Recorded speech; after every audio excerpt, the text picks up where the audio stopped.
Imagine living in a world where a drop of ancestry could dictate your entire life.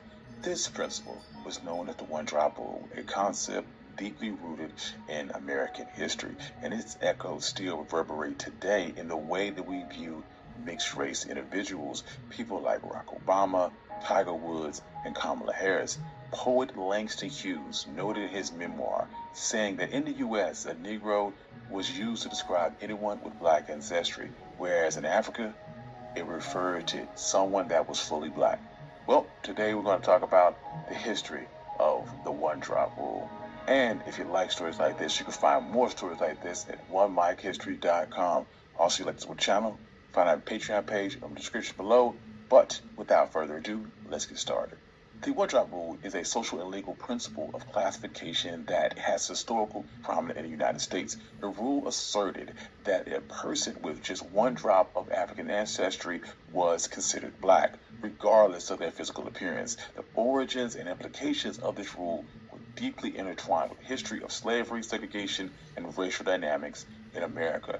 This idea dates back to 1662 Virginia law that laid the groundwork for over 3 centuries of racial categorization. This law set out to meticulously dictate the social standing of mixed-race individuals. One famous historical case involves President Thomas Jefferson.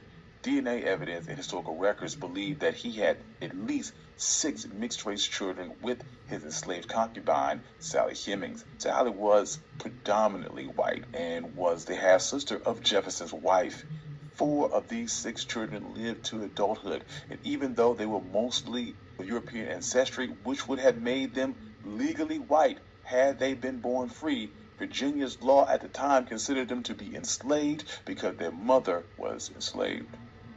In colonial America, where you fell on the racial spectrum was not just about how you looked, it determined your very existence.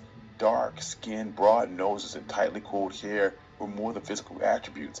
They were symbols that branded you socially inferior. This crude categorization enforced a brutal hierarchy. White meant freedom, black meant enslavement, and it was fairly straightforward. But life is rarely that simple. Extensive racial mixing blurred these rigid lines of race and status. Records as early as 1630 showed these anxieties. Colonist Hugh Davis, for instance, was publicly whipped for having sexual relations with a black woman. Interracial relationships, although rampant, faced harsh punishments, and any white person caught in such an act faced public humiliations and reprisals. This mixing posed a significant problem for white supremacy at a time when, in many places, blacks outnumbered whites. There was a palpable fear among whites of losing control of their enslaved population. Therefore, keeping white supremacy pure became an obsessive goal. These white anxieties about racial mixing was tied to eugenics and scientific racism, both claiming the superiority of the white race and painting blackness as a contaminant. To protect this ideology, it was critical to keep the color lines firm and clear. Thus, miscegenation laws were born. These laws made interracial marriage and sometimes even sex a criminal act. Although these laws appeared to police interactions between different races, they primarily sought to regulate the behaviors of white people.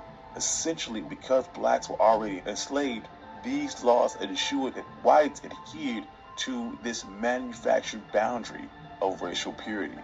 The impact of these laws well beyond human relationships. They also shaped legal definitions of race. Many people who had mixed ancestry looked white, and because they were mostly of European descent, they were considered legally white.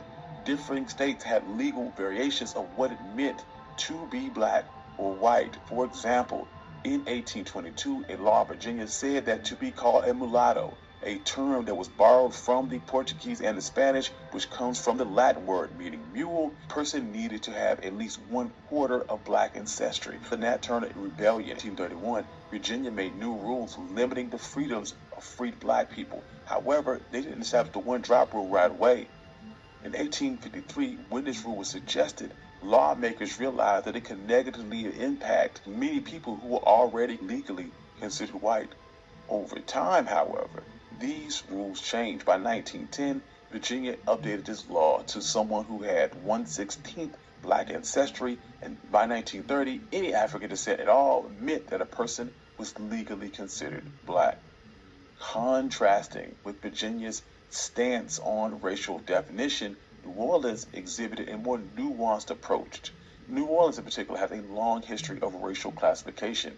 This city had created a multi-tiered system, quite distinct from the binary classification that you would see elsewhere. Whites held the highest status, blacks held the lowest, but in between, there was something called the Creoles of color, and had carved out an intermediate of that precarious social status. These Creoles were the product of generations of intermixing between whites, Africans, and the indigenous people. Unlike other regions, interracial relationships were more tolerated and somewhat encouraged in colonial Louisiana. In this in-between class, Creoles functioned as a buffer, helping whites maintain their dominance while keeping unmixed blacks firmly in their place. Creole children often received recognition and even freedoms from their white fathers. This acknowledgement allowed many Creoles to rise to positions of privilege and be ingratiated into the elite class. Within this status came a sense of superiority over blacks, despite the fact that many of them had black ancestry. This is where it gets even more intricate because Louisiana developed an even more intricate caste system based on fractions of black ancestry. This is where you would see terms like quadroon, octoroon, and griffe. These were used to describe the exact portion of black and white lineage that a person had. This granularity highlights how desperately society clung to these racial distinctions, even though the lines were incredibly blurred. After the Civil War, Southern states created laws to enforce segregation and limit the rights of black people, stripping them of their right to vote and political participation. Between 1890 and 1908, these laws were passed by all former Confederate states and maintained until the 1960s. This notion of the one-drop rule was crystallized in 1896 when the Supreme Court, in its infamous Plessy versus Ferguson decision, this upheld the segregationist laws that established the separate but equal doctrine. This ruling triggered by the case of Homer Plessy, a man that was considered black under Louisiana law due to him being 1/8 black. This cemented the legal foundation for racial discrimination. Between 1910 and 1930, states like Tennessee, Louisiana, Texas, and Mississippi adopted the one-drop rule, while other states practiced it de facto. This period was marked by legal enforcement of racial segregation and extended well into the 20th century, embedding systemic racism deeply into the fabric of American society. Fast forward to the 1940s, where individuals like Walter Pecker in Virginia and Norman Drake in Louisiana took the one-drop rule to even further draconian measures, warping records and erasing the rich heritage of countless families. Pecker's chilling belief that there was a higher race and that race must be protected from the lessers. Pecker's Racial Integration Act, which passed in Virginia in 1924, this new law prohibited interracial marriage and ushered in a long period of racial discrimination administered by the Virginia government. Walter Pecker, as head of Virginia's Bureau of Vital Statistics, Pecker was responsible for ensuring that all infants born in Virginia received birth certificates that included their racial designation. He was an active eugenist and used bureaucracy as a weapon against black and indigenous people all across the state.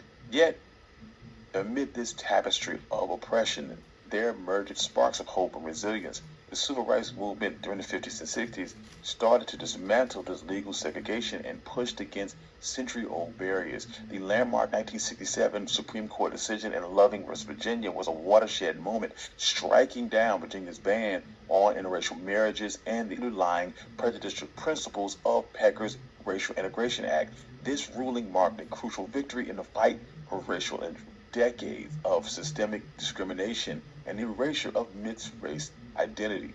Interestingly, the one-drop rule was not unique to the United States and did find parallels in other societies with histories of race mixing, such as Latin America. Also in Nazi Germany, the Nuremberg laws came up with a system determining who belonged to what group that was based on the one-drop rule. This allowed Nazis to criminalize marriage and sex between Jewish people and Aryans. But rather than adopting the one-drop rulings, Nazis decreed that a Jewish person was anyone who had 3 or more Jewish grandparents.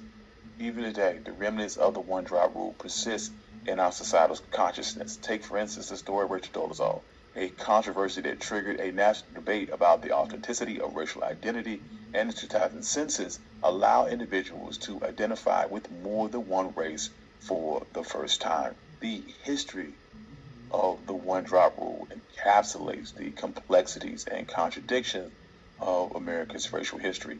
It is a testament to the ways in which laws and social norms can crystallize racial boundaries that are essentially just social constructs. And it highlights the ongoing struggle to navigate and dismantle these rigid classifications in the pursuit of a more equitable society. Thank you. This has been One Mike Black History, and this is the story of the one-drop rule. Like stories like this, you can find more stories like this on MikeHistory.com. Also, please hit that like button and subscribe to the channel. I'd like to thank all my Patreon subscribers. Without you, none of this could be possible.